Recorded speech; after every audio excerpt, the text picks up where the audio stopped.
ये जो gross statement था इसको सिरे से नकार नहीं रहा हूं। मैं मान रहा हूं कि अखिल भारतीय पुलिस विज्ञान कांग्रेस इसके अलावे हमारी पुलिसिंग की सिस्टम को, हमारी सुरक्षा व्यवस्था को आज के जमाने में रिलेवेंट रखना संभव ही नहीं है, इसलिए इसका बहुत महत्वपूर्ण है ये कर्मकांड नहीं है। परंतु साथ में यह भी सही है कि 50 साल से चलते चलते देश, दुनिया, अपराध जगत और पुलिसिंग, इसमें इतने सारे परिवर्तन आ गए, इसके हिसाब से, और जब ये दायित्व पुलिस विज्ञान कांग्रेस पर हो तो हमने नए सिरे से इसके स्वरूप, इसकी सहभागिता, इसके इनपुट लेने की पद्धति और अनुसंधान और विकास दोनों शब्दों को पुलिस स्टेशन से भी नीचे बीट और कांस्टेबल तक पहुंचाने की व्यवस्था, ये इसको समग्रता से पुनर्विचार करने का समय आ गया है। अच्छा ही है आज गृह सचिव महोदय यहां पर बैठे हैं।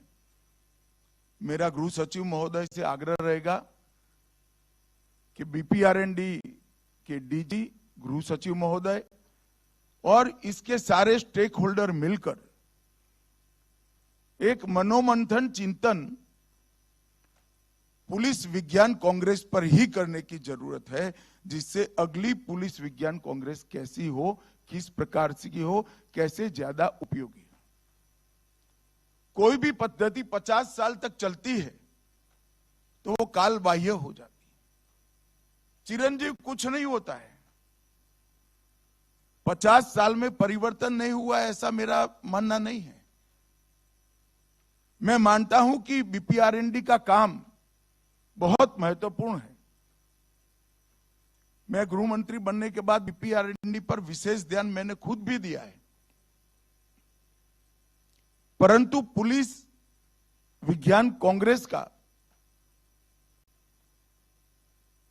जो समय उचित परिवर्तन होना चाहिए कार्य पद्धति में, उद्देश्यों में और सबको साथ लेने के बाद इसके इम्प्लीमेंटेशन, जो निर्णय होते हैं इसके इम्प्लीमेंटेशन, इसमें कहीं ना कहीं हम पीछे पड़े हैं।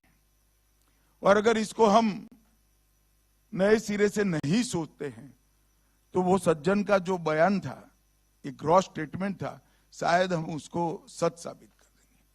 तो मेरा सबसे पहले तो आग्रह है कि इसके पूरे स्वरूप पर हमने पुनः विचार करना चाहिए। आने वाली समय की चुनौतियों को समझे बगैर हमारा जो प्लानिंग होता है वो कभी सफल नहीं होता है। हमें एक बात समझ लेनी चाहिए कि ये 10 साल में भारत विश्व का नेतृत्व हर क्षेत्र में करने के लिए आगे बढ़ रहा है।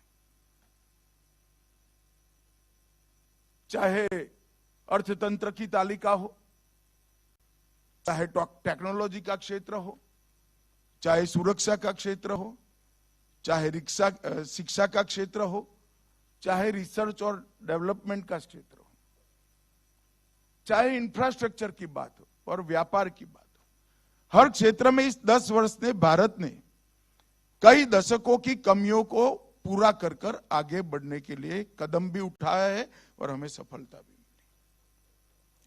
और मैं मानता हूं इसके कारण हमारी चुनौतियां कम नहीं होती है, बढ़ती है।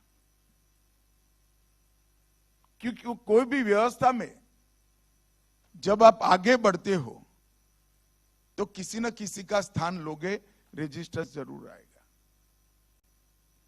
और वो रेजिस्टेंस को आपने एनालिसिस कर कर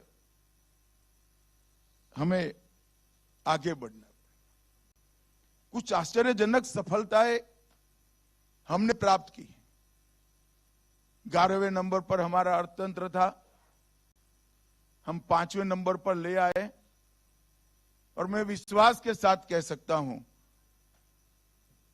कि 1 अप्रैल 2028 के पहले हम दुनिया का तीसरे नंबर का अर्थतंत्र बन जाए।